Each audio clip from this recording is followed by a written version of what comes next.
His hands wouldn't stop shaking. Captain James Morrison stared at the empty shelf where the X-ray film should have been. Behind him, through the canvas walls of the field hospital, he could hear them, the screams of boys barely old enough to vote. 17 soldiers waiting, 17 sets of parents who would never forgive him if he got this wrong. No X-rays meant one thing: amputation. Cut off the limb, save the life. That's what the manual said. That's what every surgeon did when they couldn't see what was inside. But then he saw it. A war correspondent's bag tossed carelessly in the corner, rolls of film spilling out. Not medical film, just ordinary camera film, the kind used for snapshots and portraits. What happened next, in a captured German bunker turned dark room in complete darkness with radiation levels that would make modern doctors faint, would save hundreds of soldiers from losing their limbs. This is the story of the most desperate medical improvisation of D-Day, and it started with a completely insane idea that somehow worked.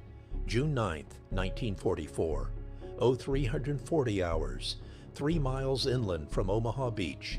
The sound never stopped. Artillery fire rolled across the Norman countryside like thunder that refused to end.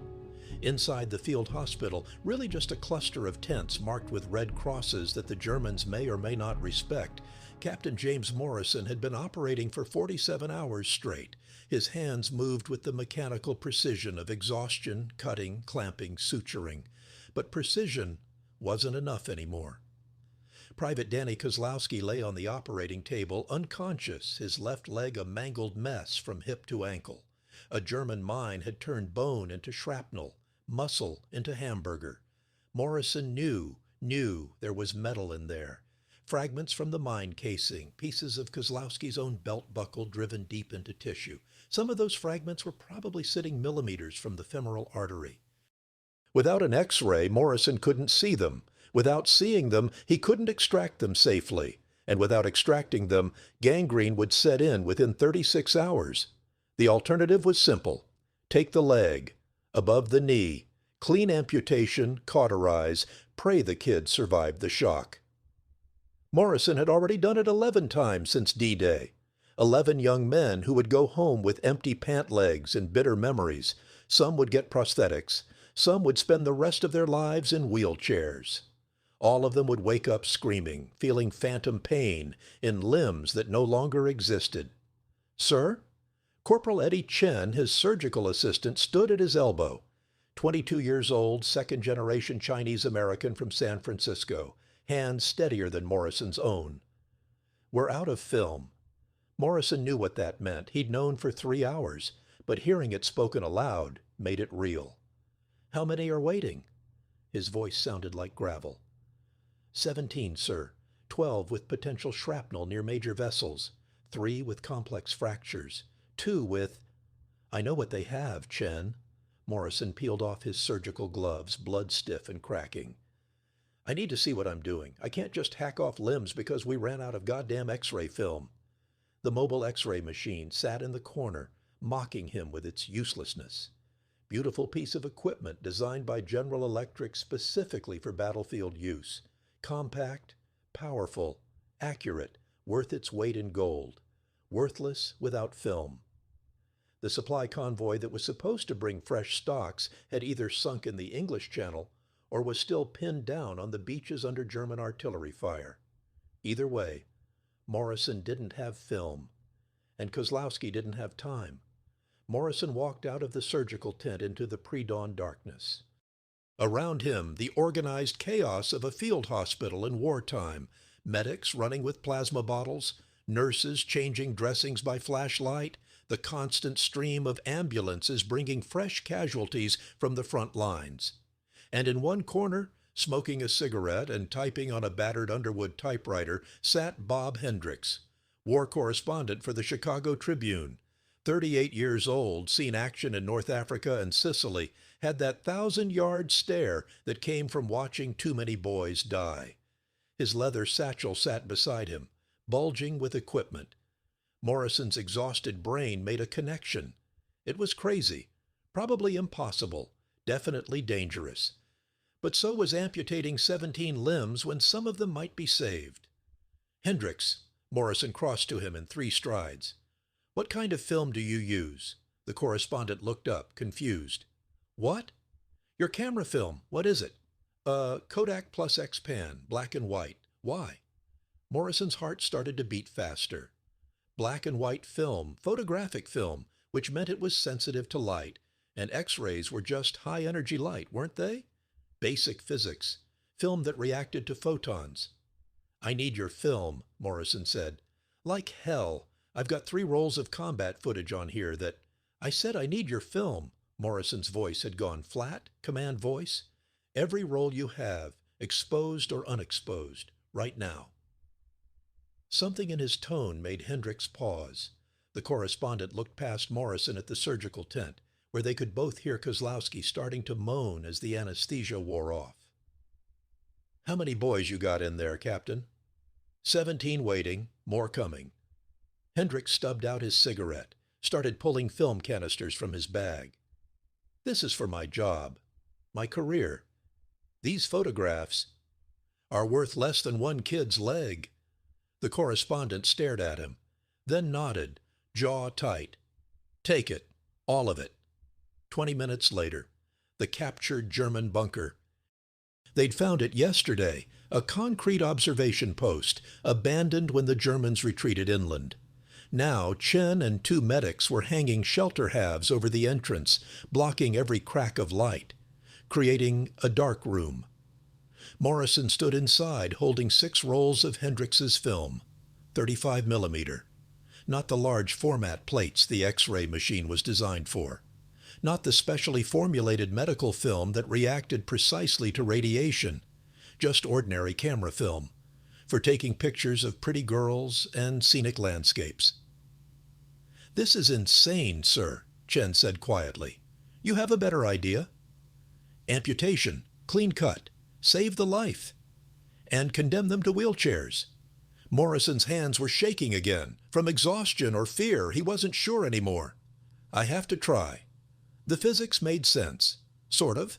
X-ray film and photographic film both used silver halide crystals that darkened when exposed to energy. The difference was sensitivity. X-ray film was hundreds of times more reactive, but that just meant he'd need longer exposure times, more radiation, probably a lot more radiation. Get me Kozlowski, Morrison ordered, and find me something to cut this film with. If you're surprised that a desperate battlefield surgeon was willing to try something this crazy, something that could expose a wounded soldier to dangerous radiation levels, hit that like button, because what comes next gets even more impossible.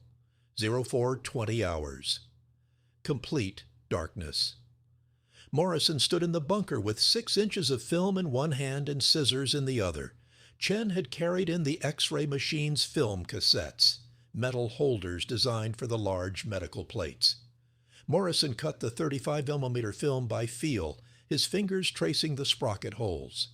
He knew what size the cassettes needed. He'd loaded them hundreds of times in training, in hospital rotations in Baltimore, in field exercises in England. Never in pitch darkness with combat boots shaking the ground overhead. He loaded the first cassette. Closed it. Light. Chen flicked on a flashlight. Morrison squinted against the sudden brightness. Bring Kozlowski. They carried the private in on a stretcher. Unconscious again, thankfully. Morrison positioned the X-ray machine over the ruined leg, placed the cassette underneath.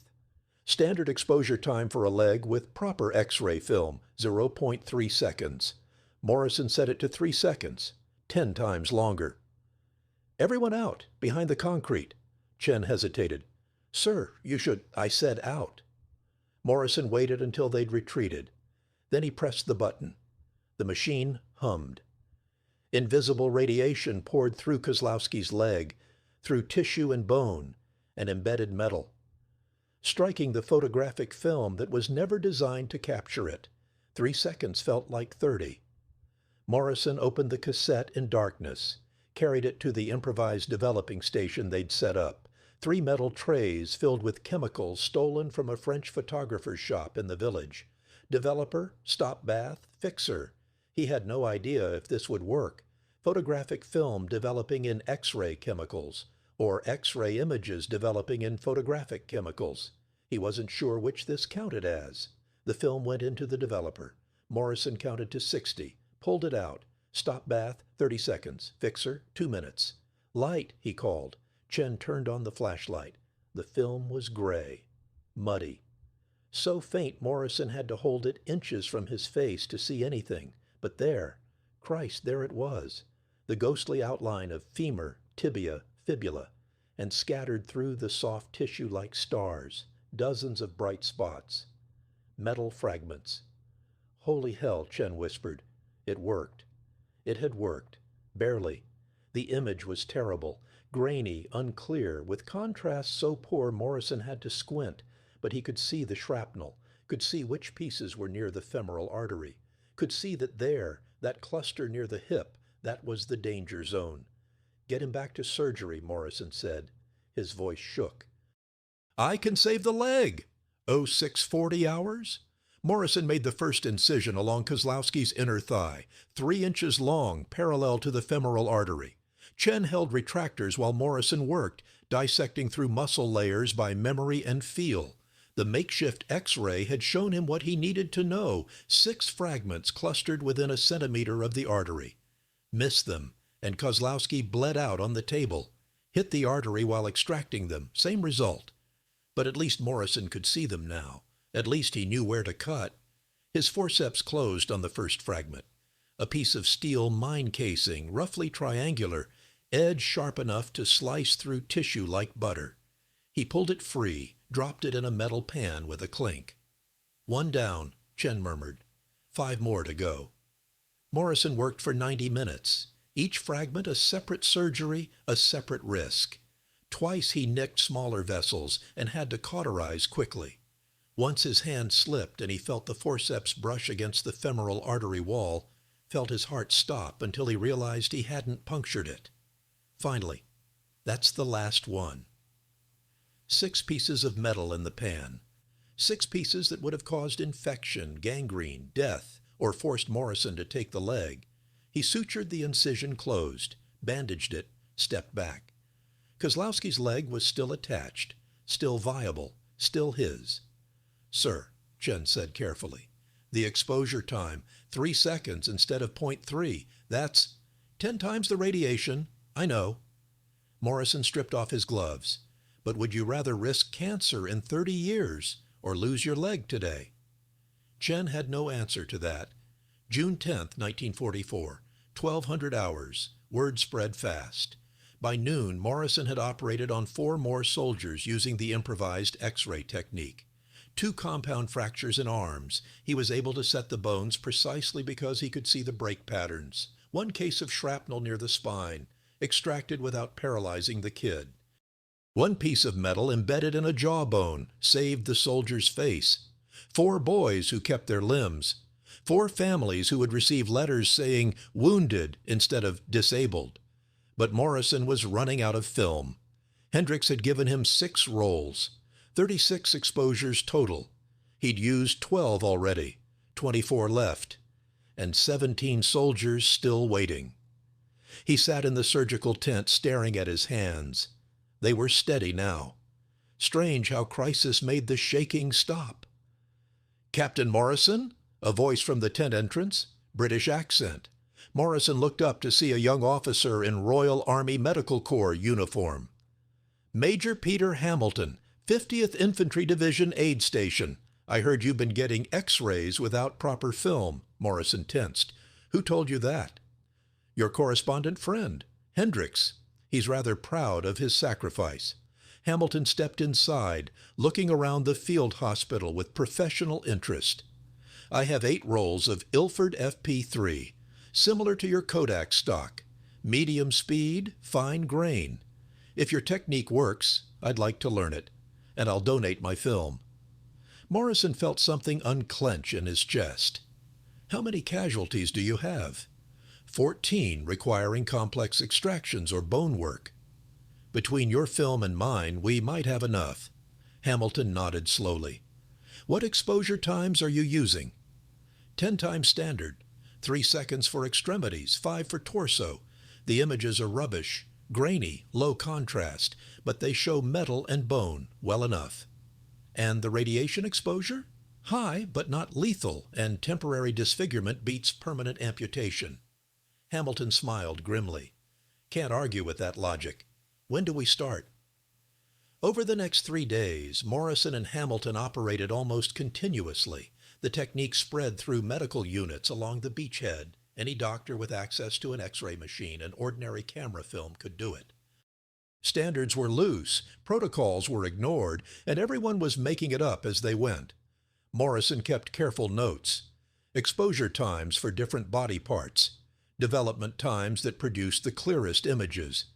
Ways to improve contrast by adjusting the chemical concentrations. Private Kozlowski woke up on June 11th. Morrison checked on him during a rare break. "Doc?" The kid's voice was hoarse. "My leg, is it still there? You'll walk again. Might limp, but you'll walk." Kozlowski started crying.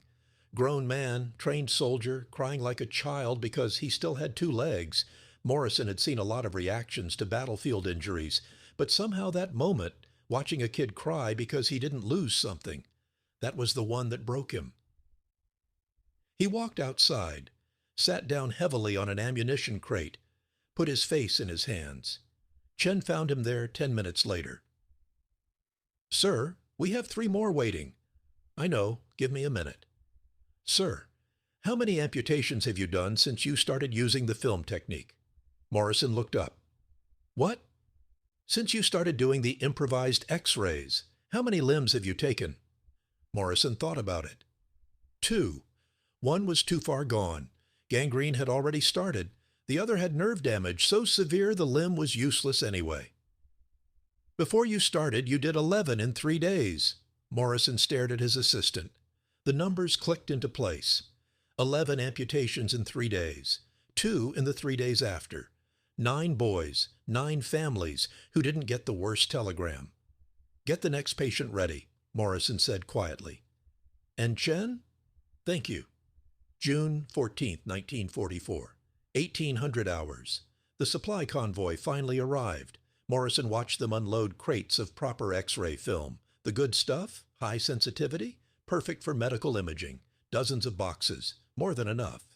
Hendricks walked up beside him, lighting a cigarette. "Your improvisation is about to become obsolete." Thank God. Morrison meant it. The photographic film technique worked, but it was exhausting. Long exposures, poor image quality, constant uncertainty. "How many did you save? With my film?" Morrison had kept count. "With yours specifically?" 6 limbs, maybe 7. One was a borderline case where I'm not sure the X-ray made the difference. 6 boys who keep their legs because I gave up my combat photographs." Hendricks blew smoke into the evening air. "I can live with that trade." "Your editors won't be happy." "Screw my editors." Hendricks smiled. "This is a better story anyway. Correspondence film saves soldiers. That's a hell of a headline. Can I interview you?" Morrison shook his head.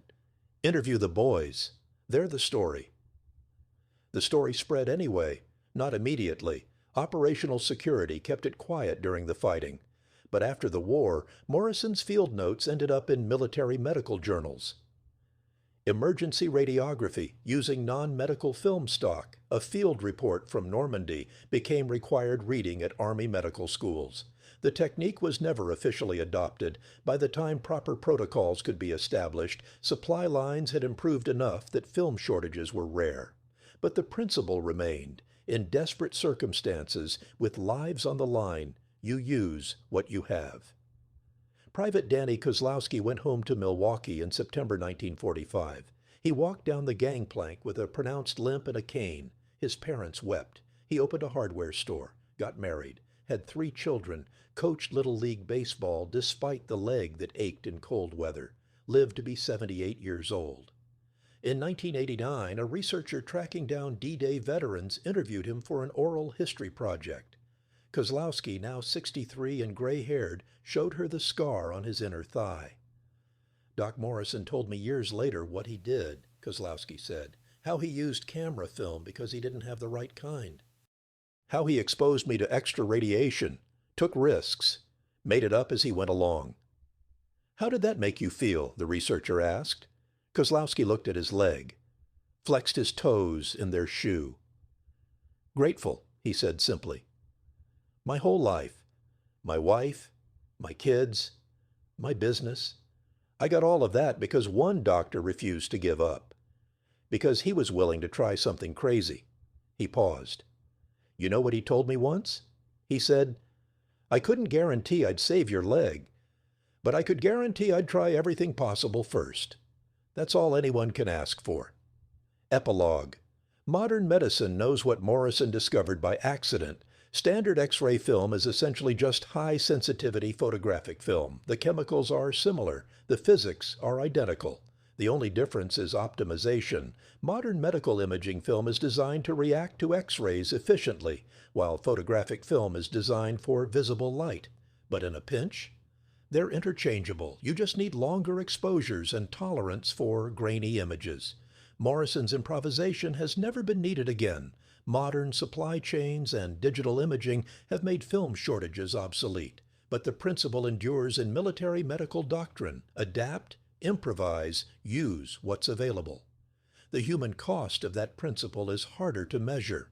How do you count the value of a life lived fully instead of partially? How do you measure a childhood played on two legs instead of one? How many grandchildren exist because their grandfather kept his limb in 1944?